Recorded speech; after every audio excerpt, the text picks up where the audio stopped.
Vsi vemo, da je promet v Ljubljani v kurcu. Zdaj pa hoče Zoki, da ti plačaš za njegovo nesposobnost. Ljubljana je evropska prestolnica avtomobilizma.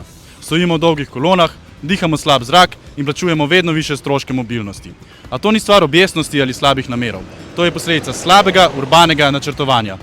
LPP kljub pozivom in prošnjam ne zagotavlja alternative, ki jo ljudje potrebujemo. Nočne linije so izginile, povezave med različnimi deli mesta so slabe, potovalni časi so dolgi. Namesto alternativ nam je občina dala nove stroške. Višje parkirnine, nočne tarife, širjenje plačljivih con in omejevanje dovolilnic. Zaradi principa eno stanovanje, ena dovolilnica bodo spremembe najbolj udarile po mladih in najemnikih.